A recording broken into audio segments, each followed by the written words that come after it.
Stop with the questions. Celebrate. And then they say, is Donald Trump an intellectual? Trust me, I'm like a smart person. Yosemite's one of the wettest we've ever seen from the standpoint of water. Mike Lindell's a conspiracy. But you haven't. Person, woman, man, camera, TV. They said nobody gets it in order. It's actually not that easy, but for me it was easy. Amazing. He can't sit down. He's got a burning in his butthole. He's got a fire. He's got a flame coming out of his butthole. Big, massive dumps. Oh, I have a term for that. I call it corporate communism. Somebody sent me a thing this morning where they're talking about putting the vaccine into salad dressing. You see, this is a simple meme that you would find on the internet, but this meme is very real. You ain't seen nothing yet until you see the flaming butthole. Putting us on our knees to China. Now witness the firepower of this fully armed and operational battle station. Get in a long tube with a bunch of demons. Sexual anarchy.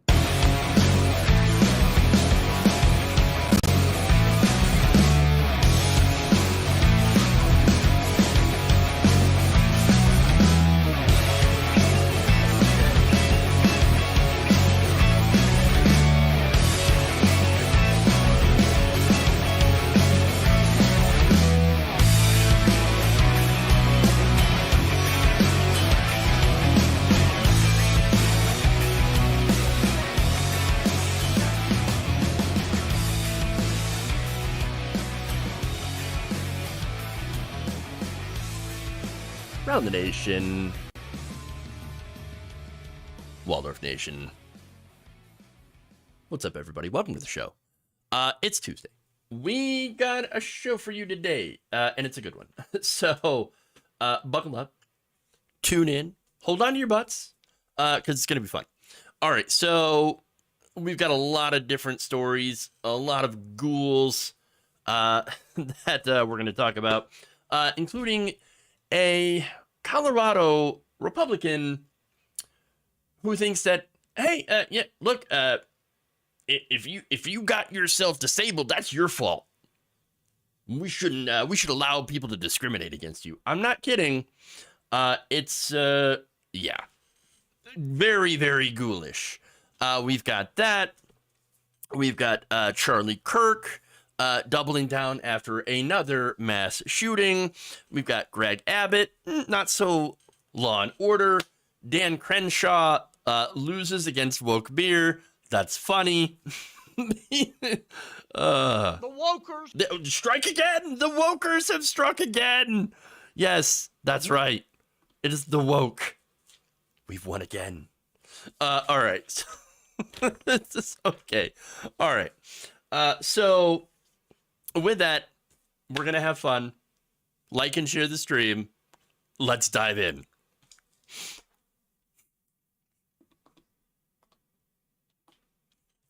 I'm going to start out with Dumb Things, Dumb Thoughts by Charlie Kirk.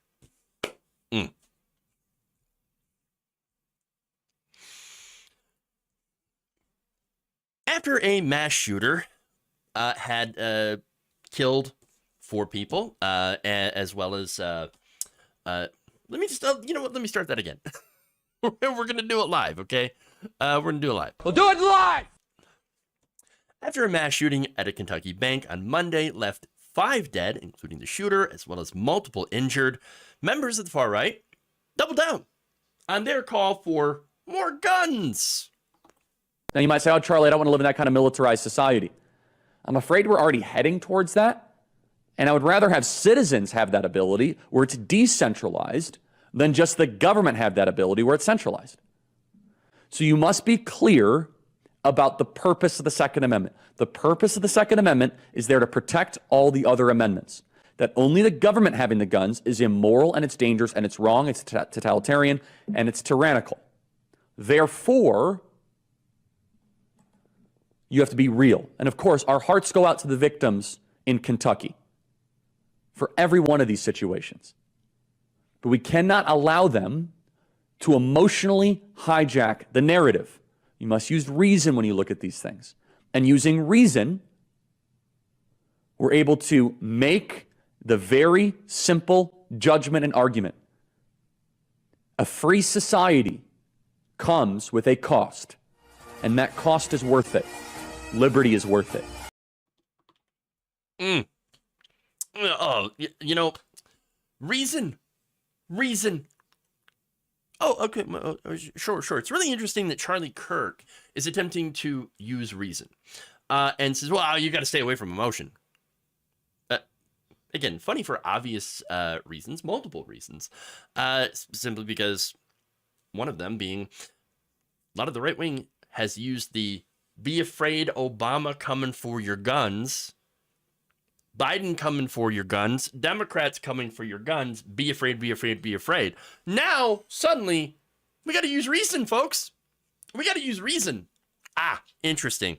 Now, the other thing that I've noticed is that his appeal to use reason is, look, that's the only option that he has, really, in order to rationalize the fact that every day children are being murdered or falling victim to gun violence. More so than it's the number one killer of children in this country, surpassing automobile accident deaths. So, of course, when you're dealing with that, you have to take all emotion, all empathy out in order to make this rationalization that, well, obviously our guns are more, we have to look at the guns and the fact that, you know, we should have guns over children. Can't now actually come out and say that, but that's essentially their position. Guns more important than children. That's it.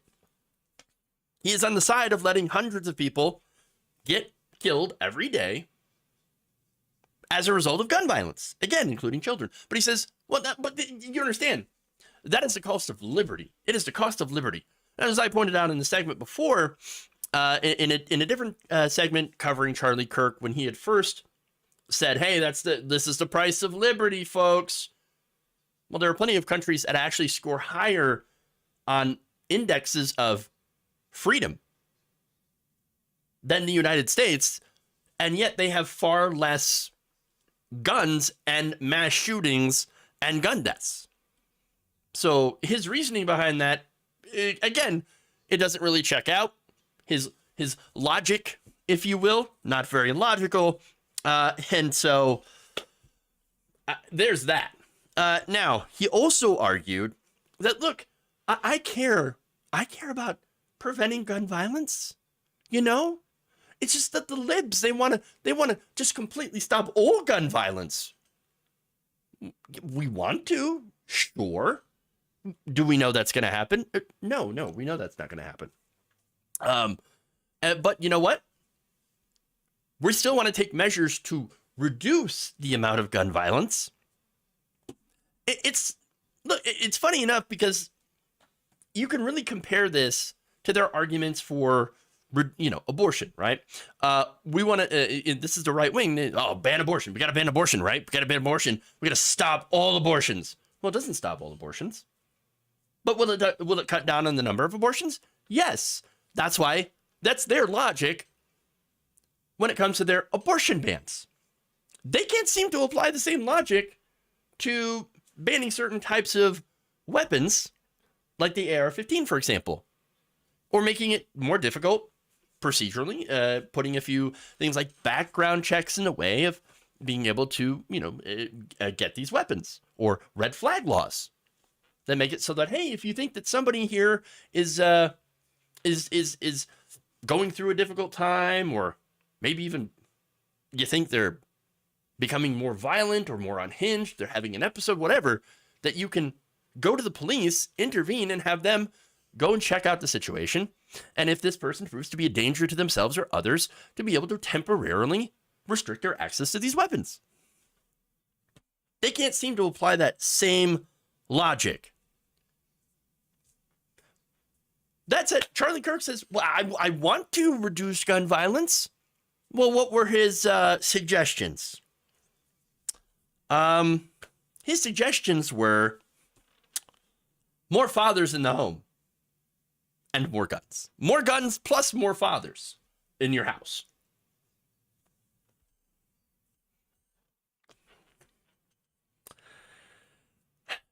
Now look, getting back to actual solutions, right? We already know what works. We have countries that, yes, have not eliminated all gun deaths, but have massively reduced them through what? Stricter gun laws. It's in these countries, when there is a mass shooting, it's incredibly rare, and it's a huge, huge story, huge deal. In the United States, there's a mass shooting every Tuesday, and then every Wednesday, and then every Thursday, on and on. You get it? So look, and they did that, again, by doing gun measures, stricter gun measures, reforms, and gun buybacks for certain types of weapons that are used in mass shootings. We know that this works. But more fathers in the home, Charlie Kirk says, well, that'll do it. How? How do you even do that? Well, you can't. There's no rule for the federal government to mandate more fathers in the home. No. There's no federal, mandate to force more guns into the home, right? So what that position does is puts the onus on the individual to solve what is a societal problem.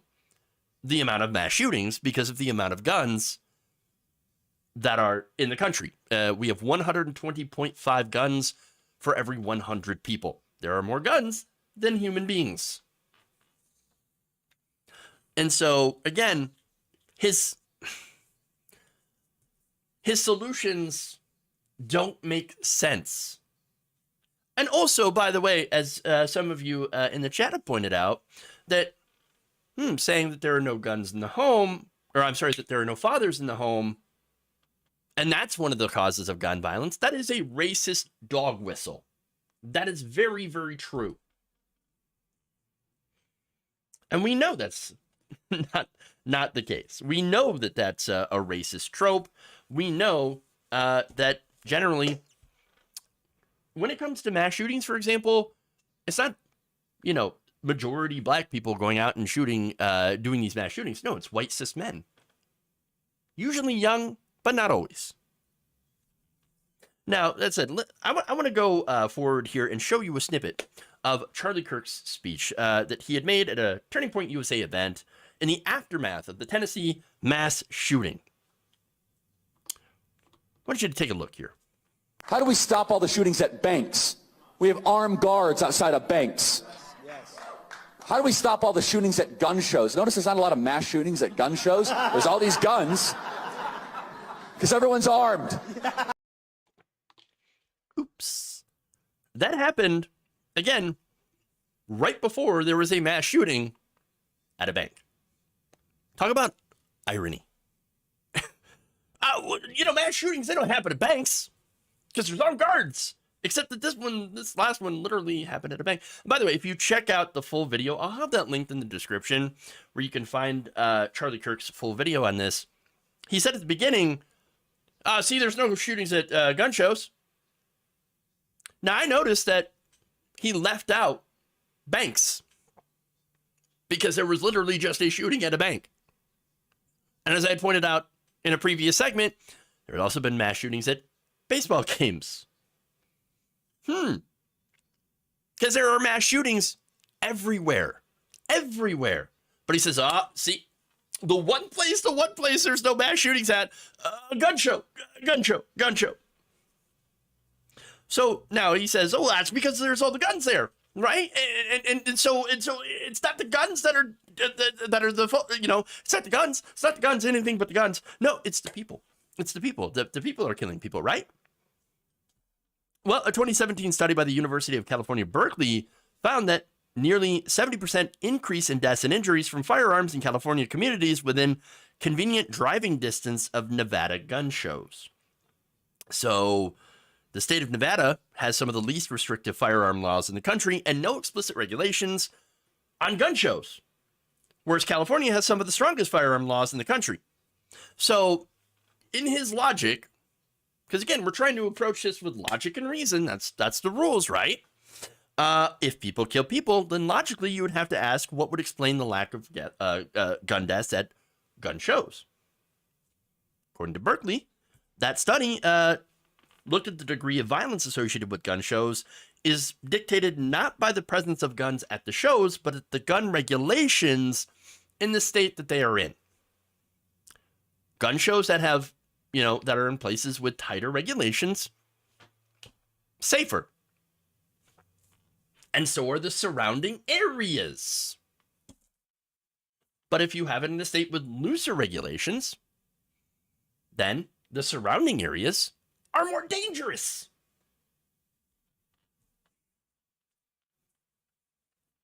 But look, Charlie Kirk, of course, is not the only person that is out there on the right making ridiculously dumb, stupid arguments.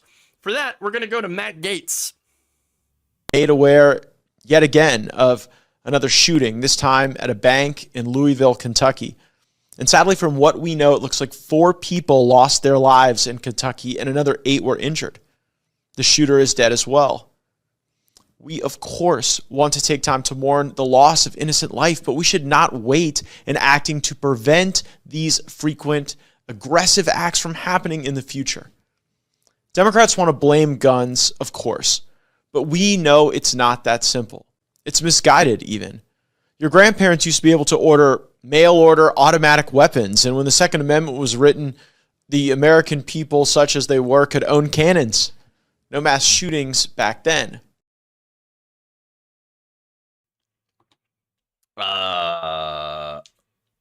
No, there were mass shootings. Look, are we at all surprised that Matt Gaetz says something absolutely stupid? No, not at all. In fact, look, the United States has had a long history of gun violence. Again, going way back to the beginning of our country. Do you know, and maybe Charlie Kirk, if Charlie Kirk and Matt Gaetz took a look at the real history of the United States and some of these gun clashes, they might think, I don't know. Because, oh, look, labor organizations would regularly clash with police in order to fight for labor rights. There were shootouts with police, with Pinkertons, with, the hired goons of these corporations in order to get labor rights. Charlie, you might want to know, not see that one. And you also had things like Shays' Rebellion, which was an uprising in Western Massachusetts in opposition to high taxes on working class people and stringent economic conditions. Let's see, who's being taxed highly right now? Well, it ain't the rich. It ain't people that pay Charlie Kirk. It ain't Charlie Kirk himself. No, it's average working class people. We're paying the majority of our income in taxes, whereas rich people pay a lower percentage, oftentimes, because of the way they make money. And by the way, you had armed bands during Shays' Rebellion of people who even forced the closure of several courts to prevent the execution of housing foreclosures and debt processes. Charlie, are you sure? Are you sure you want to go the route of arming more of the working class? Are you sure? Are you sure about this whole thing? You might not want to be. You might want to think about this. Look, from the beginning of this country, there's been tons of mass shootings, gun violence, mini rebellions, you name it. Now, that said, eventually, the gun violence in cities did get so bad that Congress decided to do something about this. In fact, in 1934, Congress enacted the National Firearms Act that outlawed automatic weapons. That Matt Gaetz was talking about. They did so because of an increase in gang crime, including mass shootings like the St. Valentine's Day Massacre. That's right, on February 14th, 1929, 7 members and associates of Chicago's North Side Gang were shot and killed execution style against a garage wall. There was more. On June 7th, 1933, there was a Kansas City massacre. 4 law enforcement officers and a fugitive were killed, with 3 law enforcement officers wounded in a shootout between the two groups. And of course, in 1934, on November 9th, there was the Keelar's massacre, which was an election eve parade and rally that someone decided to shoot at as it went by. 3 people were killed, and between 12 and 25 were wounded in that.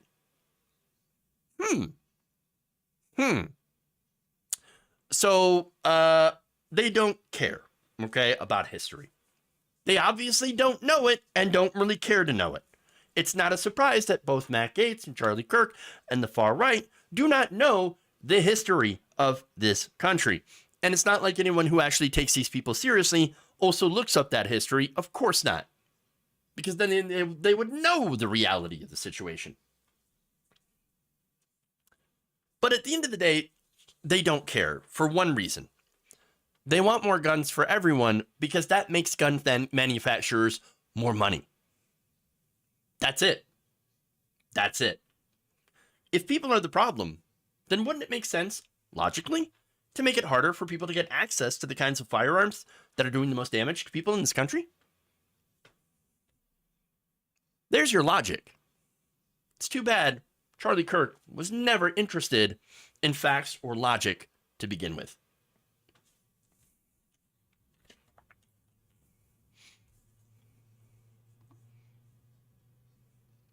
But he is interested, I'm assuming, in sexual anarchy.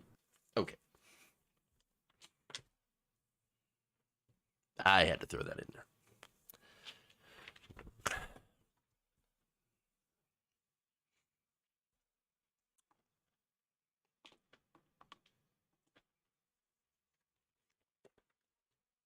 Never stop using that soundbite.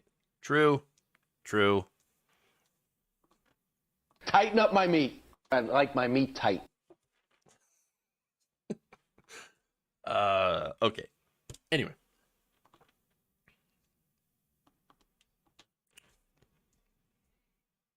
And Justin Jones is re-entering the chamber of the Tennessee State Legislature to tremendous applause.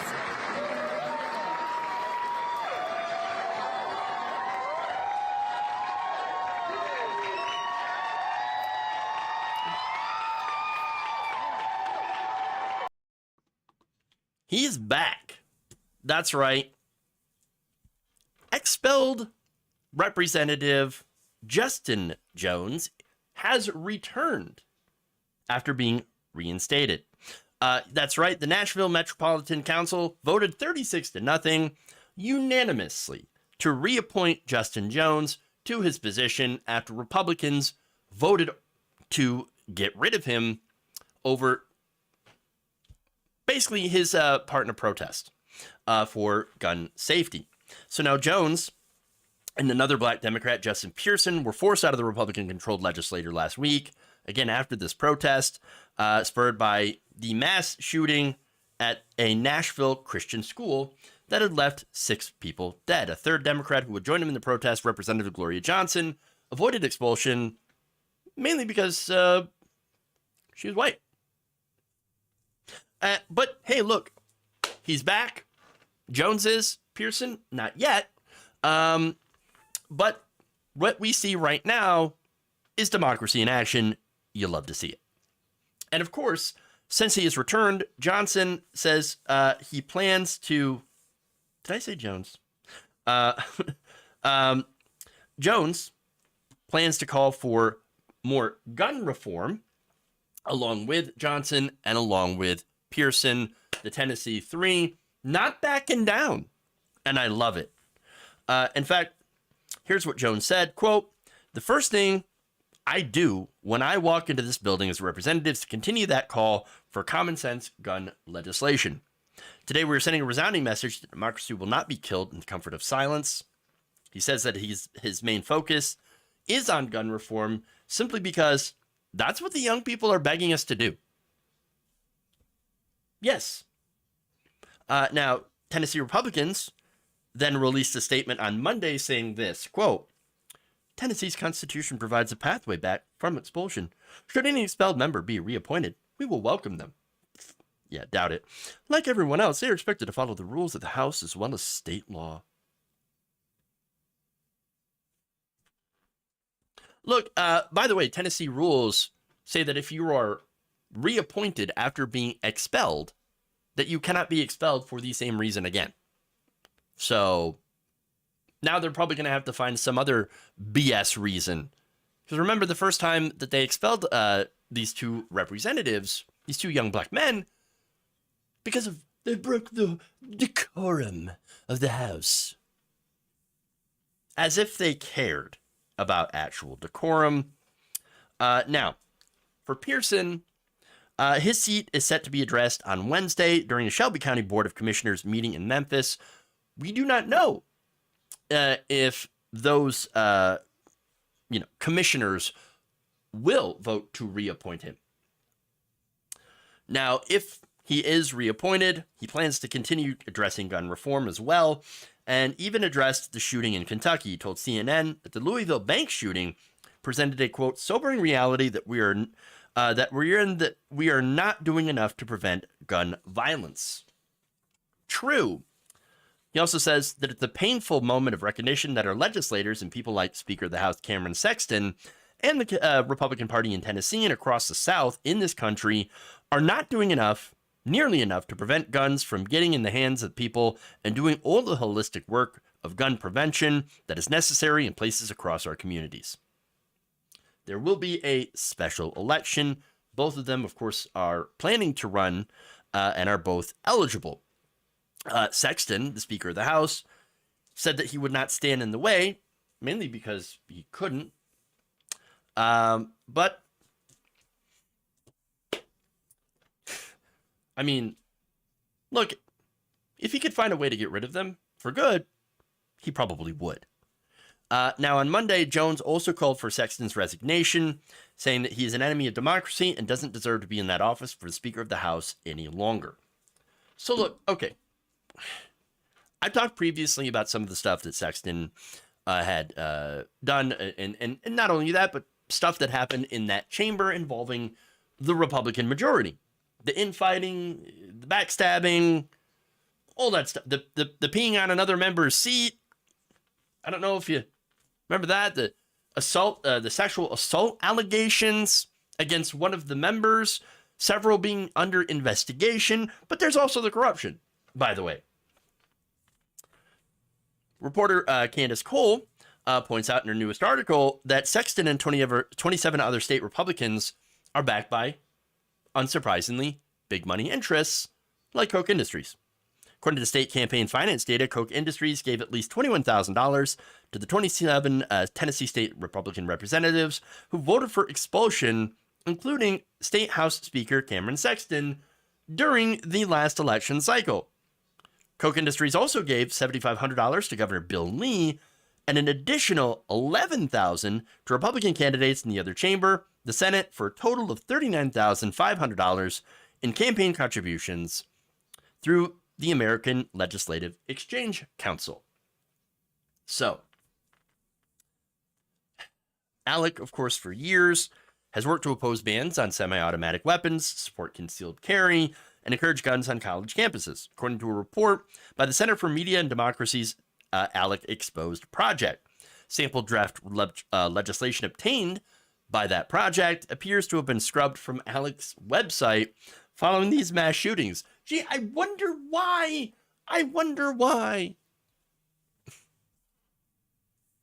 Now, unsurprisingly, Tennessee Republicans, after getting their legal bribes, because that's what it is, decided to do everything on Koch Industries' wish list. Tennessee Republicans have introduced bills to make it easier for people to carry guns onto public property and universities, as well as let faculty and staff carry concealed weapons on school grounds, and to lower the age requirement for concealed carry permits to 18 years old. Again, I wonder if any of this money also might have something to do with why a Republican supermajority expelled these two black lawmakers. As I mentioned before, this has nothing to do with decorum. Nothing at all. That's just an excuse that they use. Given the fact that, again, Republican members have broken House rules numerous times, they were never expelled. Never, ever expelled.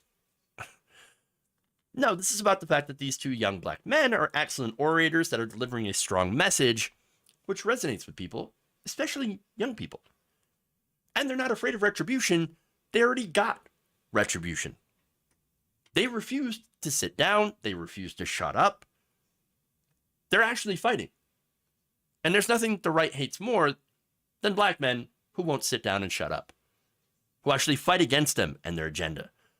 And look, the voters love that that people are out there fighting for them. These corrupt Tennessee Republicans who take money from gun manufacturers, the NRA, wealthy donors, they're afraid of people actually electing representatives who are willing to fight. So much so that, by the way, they have threatened to defund projects aimed at helping Justin Pearson's district if they reappointed him. So that goes part of the fear that Justin Pearson might not be reinstated to his position after the expulsion. Pearson said that he has heard that people in the state legislature and in Nashville are actively threatening Shelby County commissioners to not reappoint him. Or they're going to take away funding that's in the government budget for projects that the mayor and others have asked for.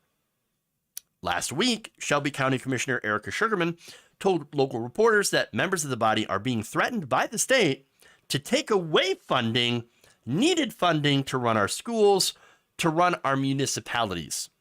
So they are literally trying to defund these places for doing democracy, for voting for a representative to represent them that'll actually fight for them. This is why I keep saying the far right hates democracy. They fight against it. And they try to crush it and destroy it whenever it decides to pop up in their area. They can't handle it. This is clearly an attempt to intimidate and silence the very people who would challenge the status quo and their donors in order to remain in power. It is absolutely gross. It is undemocratic. And I hope that this news, that this knowledge, that the spotlight on them showing people what they are trying to do and how they are trying to do it will end up blowing up in their faces.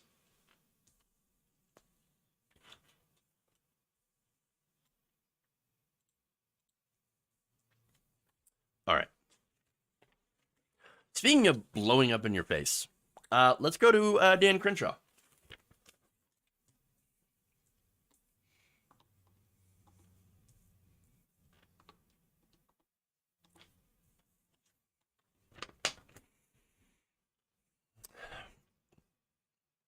Tennessee House leader is not a resident of his district, which is against Tennessee law. Oops. But we care so much about rules and decorum in this house.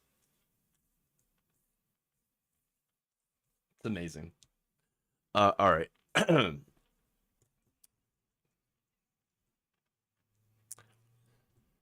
Part of the recent announcement of a partnership with transgender social media influencer Dylan Mulvaney, with, of course, Bud Light, the right wing has melted down over beer.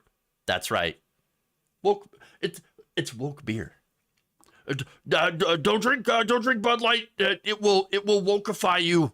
You will become the woke. If you drink it, it will trans you, or something. I mean, it's absolutely ridiculous. But hey, they're out there. They're melting down. You've got Kid Rock, for example, who's like 50. I mean, Kid Rock, really? Well, he decided to take out his anger on cases of Bud Light with a machine gun. So not only did he both waste bullets, but he also wasted beer. Not that it's good beer, but still wasted beer. Now, that said, Republican Dan Crenshaw, he's going to try to be a little bit more clever. So you see, because a lot of people have pointed out where conservatives, they'll do a protest against something that's it's woke, and so they destroy it. Doesn't do any good because that company's already got your money. You already paid them. They already have it. And so you've just taken stuff that you've already paid for and destroyed it. That makes you an idiot. Stupid. But no. Dan Crenshaw thinks I'm gonna be smarter than that. You see. Check out what he does. Saw Bud Light's stupid ad campaign. So guess what we're going to do? We're going to throw out every single Bud Light we've got in the fridge.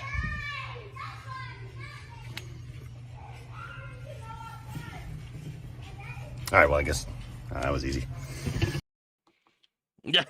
Checkmate, libs. I got no woke beer. You won't find woke beer in this house. Yeah, you see? Actually, his entire mini fridge is filled with woke beers. What do I mean? Well, the Carbach in Crenshaw's fridge happens to also be owned by Bud Light's parent company, Anheuser-Busch InBev. To which I say, oops, your fridge is filled with woke beer. Oh my God. And you've drank that beer. That means you have been transed. I mean, hey, welcome, Dan, she, her, her new pronouns. Welcome. I'm glad to have you in the fight for trans rights, right alongside us. Well played. No, okay. No, that's not the only one, by the way. Dos Equis is owned by Heineken, which actually donates more money to Democrats than Republicans, at least during the four out of the 5 last elections, according to Open Secrets. Way to fail at your nonsense virtue signal. That's all it is.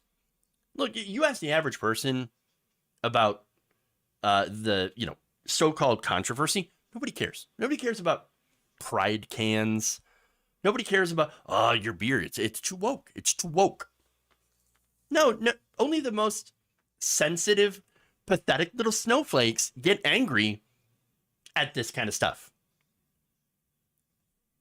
That's the truth of it. Now, that said, I think Bud Light's gross. I think Bud Light is generally consumed by people who want to get wasted on a budget. Why do you think I know that Bud Light is gross? There were times where I wanted to get wasted on a budget. But look, it's a party beer. That's it. And after you shotgun a few of them, you're not going to care what it tastes like. That's the whole point of Bud Light. Keeping it real. That said, it doesn't matter what they put on the can. At the end of the day, it's just all corporate marketing. That's what it is. It is what it is. Now, by the way, there's nothing wrong with inclusive marketing. But understand that Anheuser-Busch doesn't really care about trans people, doesn't care about the gay community, whatever. No, they care about money. That's it. It's all they care about, money. And by the way, the fact that they're doing this means that there's a market for it. It means that since there is a national acceptance for transgender people, they think, hey, we can make money and get some positive PR points, some cred here from people with money, essentially. We can appeal to that and make more money. That's why they do this. By the way, trans acceptance in the greater society is a wonderful thing. There are polls right now showing, public approval of transgender people, and the majority of people actually are pushing back. They do not agree with the recent attack on transgender rights. So for the right wing, this is a losing issue. trans issues are winning. Now, look, it may not seem like it that they're winning because right now, but stay with me here because this is actually an example of how it's winning.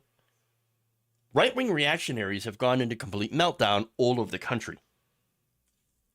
They've been pushing incredibly unpopular anti-trans bills in a lot of these states.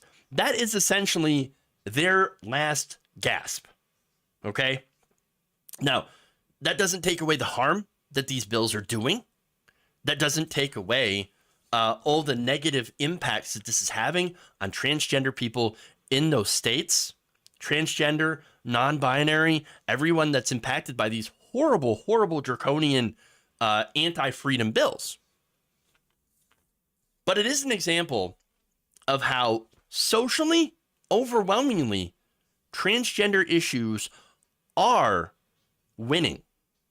And eventually, those laws will come to an end, and there will be an acceptance of trans people in our society. That's the ultimate end goal, and that is the ultimate end result that we are going to see.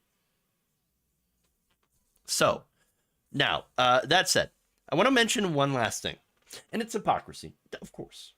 Of course. So now, Anheuser-Busch InBev, they put Dylan Mulvaney on the can. Trans rights, pride, all that stuff's wonderful, right? This is where the right wing melted down.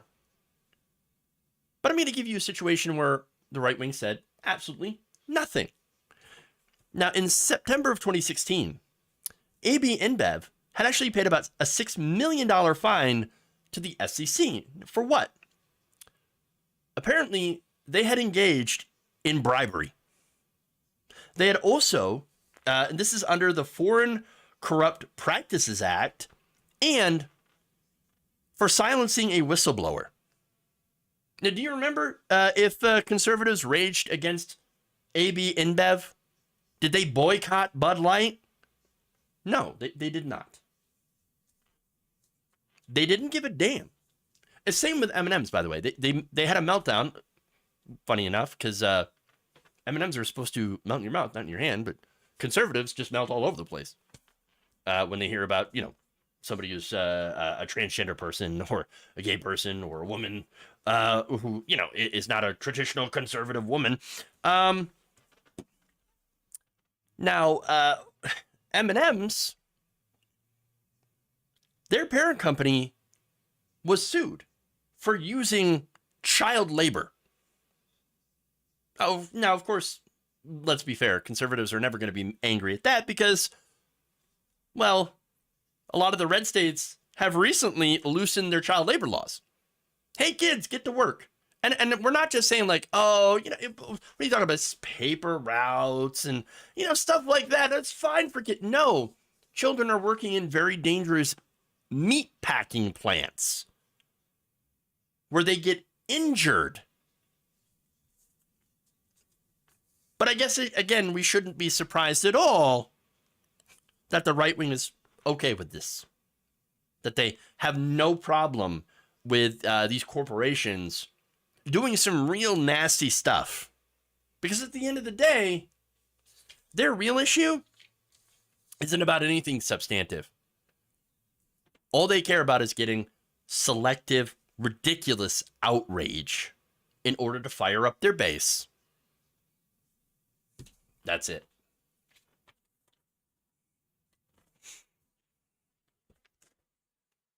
So, McDonald's is hiring 14 and 15-year-olds? Yup. I've seen it. Oh. You can't spell chocolate without child labor. Yeah. All right. Let's go to... Do I have... I need to do a video check here. So, you can just hold on for a second. Let me do this... media video check here. I'm gonna make sure that I have the. I do. Right. I do not have that video that I'm looking for, unfortunately. Oh well, we can do it without it. Okay. Go to the next story.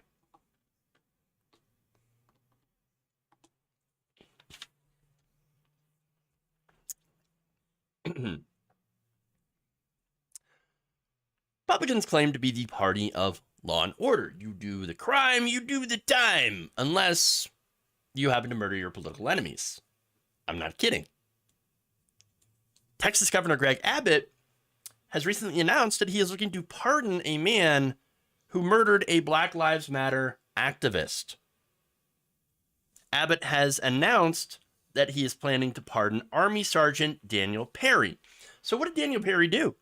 Well, he was convicted last week in the 2020 murder of a man, 28-year-old, a 28-year-old named Garrett Foster, who was legally open carrying a firearm during a Black Lives Matter protest. So this had happened in Austin. Now, Abbott said in a statement that, quote, Texas is one of the strongest stand-your-ground laws of self-defense that cannot be nullified by a jury or a progressive district attorney. I look forward to approving the board's pardon recommendation as soon as it reaches my desk. Wait a minute. Self-defense. Okay. So let me give you the details on what had happened. Perry, who was stationed at Fort Hood, was working a rideshare shift when he decided to drive his car through a red light towards a crowd of people, protesting the police murder of George Floyd. Foster, who was also white, approached the car while he was open carrying his AK-47. That happens to be illegal in Texas, by the way. Perry apparently thought that this was a threat and fatally shot him with a pistol. Now, Perry had previously written in social media posts and text messages about his desire to shoot protesters. And of course, he ended up getting his wish. Here's what he wrote to a friend in June of 2020. Quote, I might have to kill a few people on my way to work. Look, hey, that is very very clear right there. Very, very clear. But then Perry goes and claims, oh, no, I look, I feared for my life. It was self-defense, you see. He was threatening me. He aimed his gun at me, except that he didn't. 28-year-old military veteran had actually been pushing his fiance's wheelchair when, according to witnesses, Perry drove his vehicle into a crowd of protesters when Perry had, again, approached the vehicle in an attempt to communicate with Perry, probably to ask him, what are you doing? Get out of here. What's going on? Perry ended up shooting Foster 5 times with a handgun before then fleeing the scene. Again, if you were defending yourself, why did you flee the scene? Before later surrendering to authorities. Perry then would claim that Foster had raised the gun at him, but that was not corroborated by witnesses. Witness statements, again, contradicted that claim that Foster aimed the weapon, and an inspection of the rifle by investigators found that safety was engaged and the chamber empty at the time of Foster's death. Prosecutors also argued, successfully by the way, that Perry's invocation of self-defense was not applicable to the situation, given that Perry had run a red light and driven into the crowd of protesters, again, after voicing his desire to shoot protesters.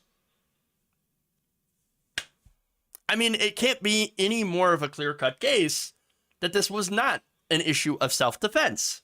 Nonetheless, you had people like Tucker Carlson and Kyle Rittenhouse claiming that Perry is the victim. In fact, here's what Rittenhouse said on Carlson's show. Quote, I see a lot of reports saying that he had fired indiscriminately into a crowd and he drove into a bunch of rioters. They don't want to talk about how his car was swarmed with a bunch of rioters trying to attack him. That entire segment it's just nothing but absolute gaslighting. Oh, they're all violent, horrible rioters. They were swarmed by rioters. No, the guy literally drove through a red light into the protesters. Kind of seemed like he wanted to start something. That's what it looks like to me. Of course. But look, I've said this before. There are people out there that can't wait for a chance to use their gun against someone that they don't like, a political enemy. Okay? To put themselves into a position where they can legally, thanks to these stand your ground laws, shoot and kill someone. They can't wait. And look, that's what happened with George Zimmerman. That's what happened with Kyle Rittenhouse, who they were found both not guilty. But this guy was an exception because a jury of his peers found him guilty after 17 hours of deliberation. Now, normally this would be like, hey, look, justice. We got justice, right? Oh, never mind. Greg Abbott comes in and says, no. I'm going to overturn that conviction because I like that he murdered a Black Lives Matter protester. That's what you're telling everyone. That's what you're telling the entire world. Oh, you killed someone that I don't like? Someone who's protesting against police brutality? Good. We like, I'm going to protect you because I don't like those other people. You know, those people. That's what this is about. Now, legal experts immediately called the move unprecedented and a stunning assault on the rule of law, which apparently they don't care about. Former prosecutor Rick Kofor told the Austin American Statement that this is, quote, profoundly wrong and pure politics. District Attorney Jose Garza also said in a statement that a jury gets to decide whether a defendant is guilty or innocent, not the governor. Yeah, but you know, but we think, but I think I know more than the jury. No, you don't. This is nothing more than Abbott, again, doing a very purely political decision to try to defend his base.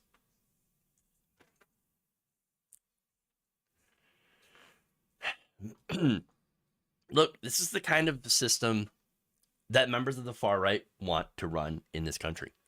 A two-tier justice system where they can and do even, allow people to murder whoever they want and get away with it.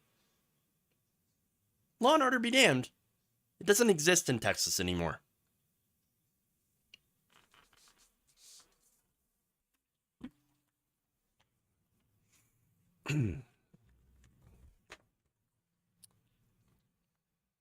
Abbott never even attended the trial. I'm not surprised. All right, one last story for y'all.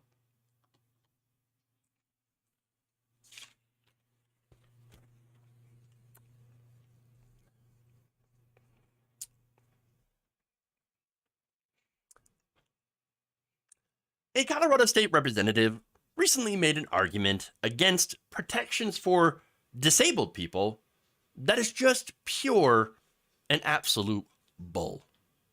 If you're dumb enough to get on this road and run the 8 blocks, 10 blocks, and run in the ring, and you get hurt, you own it. And that's Spanish law.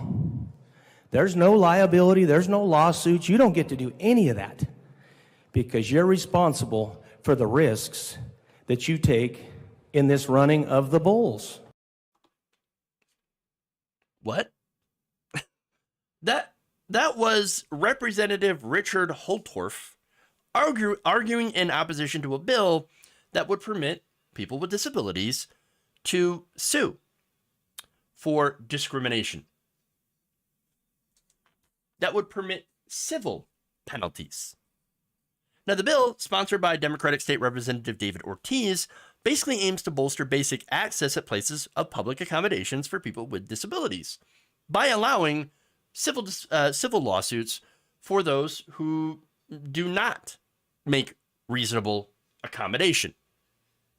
What this has to do with the running of the bulls, I mean, I can't really say. It seems like a pretty ridiculous comparison, almost like, I don't know, a load of bullshit. Yeah, that's got to be it. Now, look, here's the thing. Holtorf, I would assume, is being super salty of the idea that a disabled person could actually be able to sue a business for refusing to accommodate, to accommodate them. Now, remember, no one chooses to be disabled. Why go after people? Why blame disabled people for their disability? I mean, that's an incredibly ghoulish, horrible thing to do, but they're doing it. And by the way, I think what he's also going for in this is saying, well, if you did something dumb and you got disabled, well, that's your fault. We shouldn't coddle you or protect you. Wait a minute.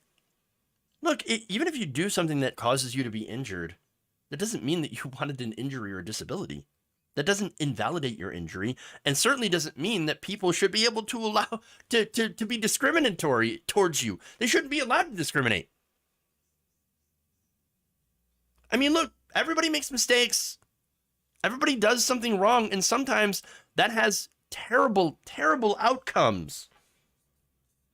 You're going to tell somebody who, yes, may have, I don't know, gotten into a car crash because they didn't brake fast enough, right? And are now paralyzed. You're saying that they shouldn't be allowed to sue for a company that doesn't put out accommodation for their wheelchair? Is that what you're saying? Nah, that's your fault, man. That's your fault. You messed up.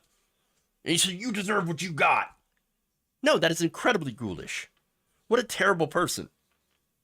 To say that to people who are suffering disabilities, to say that they deserve to be discriminated against?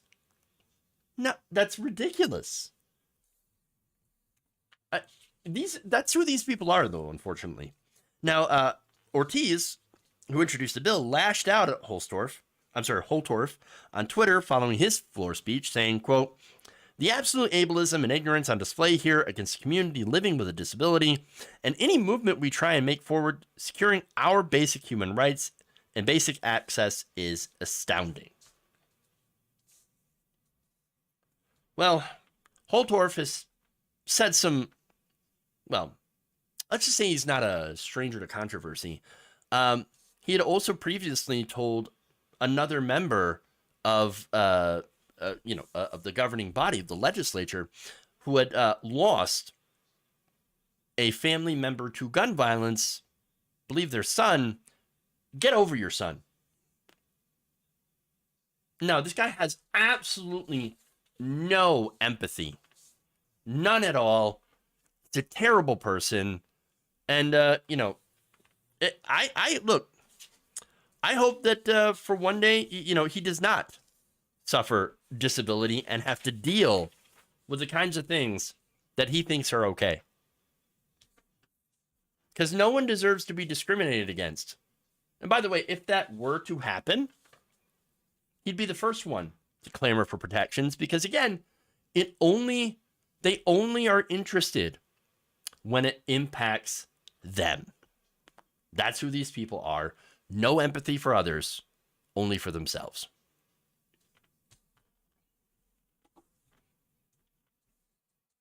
Okay. Get over it is what awful people say to avoid having to reckon with their awfulness. Yes!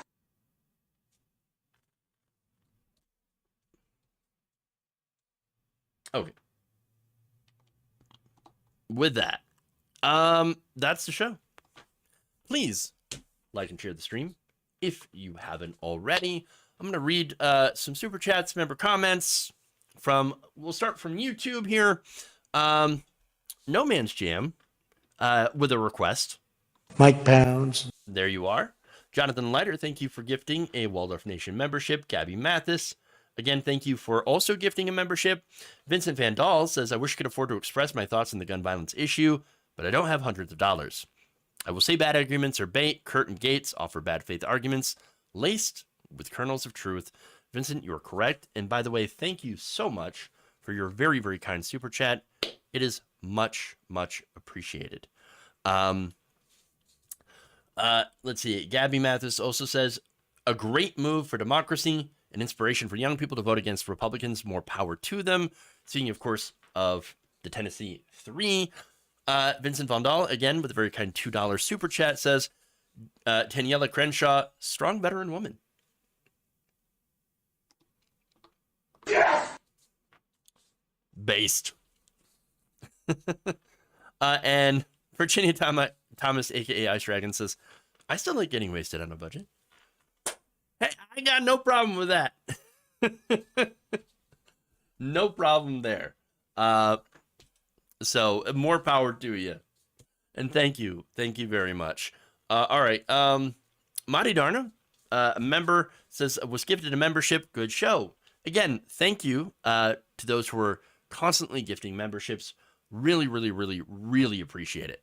So thank you so much for supporting the channel and this show. So I couldn't do it without you. I'm still wondering what running with the Bulls means with disability access. Oh, Grumpy Cat.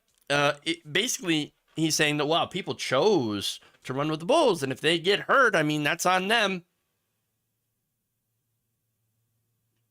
He's basically making the argument that if you're disabled, that somehow it's your fault. Basically. It's just a weird way to say it. All right, so there's that. It is an absolutely disgusting comment. Agreed. Very much agreed. All right, so let's get to our Twitch community. By the way, Tillman and Tim, I've been meaning to address a comment that you made a few days ago about I think about putting your, I believe it was your 14-year-old or 13-year-old dog to sleep, and having it being a very, very difficult decision. And I was just gonna say, I understand, brother, and it is a very, very difficult decision. But at the same time, there are some situations where, you know, you have to do it for their own sake to ensure that they do not suffer. So I just wanted to say that, and address that. And again, sorry for you having to be in that situation. It's never an easy one. Okay. Okay. Let's see. Disability, yeah, it's a life choice. Being disabled is the only minority that anyone can join, no matter what color of their skin. Anytime if the circumstance presents itself. Yeah.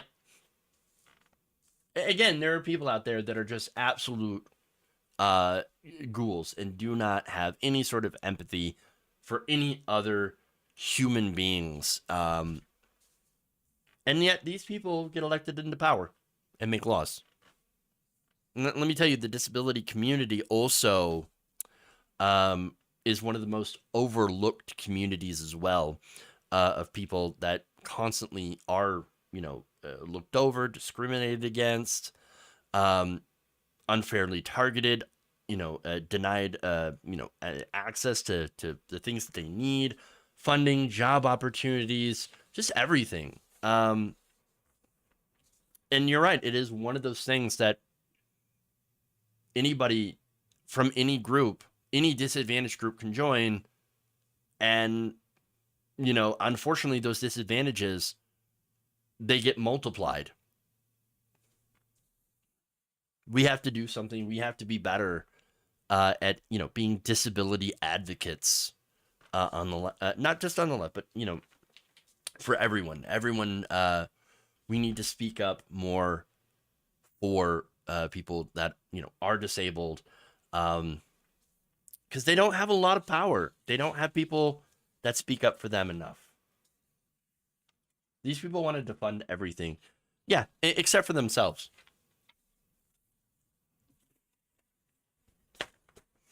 All right. So,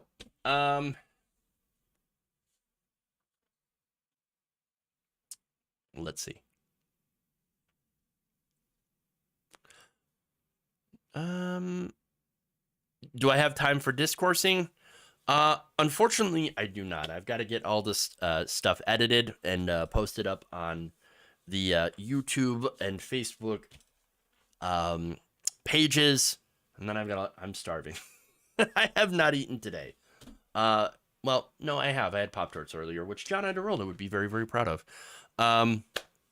Unfortunately, I am absolutely starving, and my brain is about to explode. So, yes, editing, tons of fun. Tons of fun. Join the Discord one day when you can. If I ever have some free time, I'll definitely look into it. All right, everybody. Again, thank you so much for joining. I'm gonna head out, get all my work done, and go eat and then collapse. That's a normal day for me. All right. Thank you all. Love you. And remember, change begins with you. Good night, nation. We'll see you all later.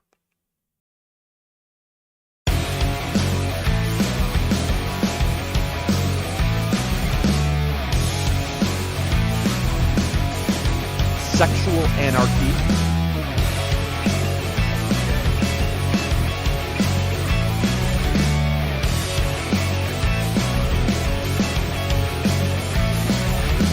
The Republican Party is racist. Oh my God! He admitted! It's not a salami sandwich. Disappointed!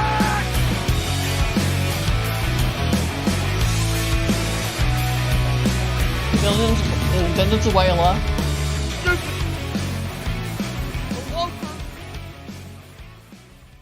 You're kicking me out the door. You're kicking me out the door. Up yours, woke moralists. We'll see who cancels who.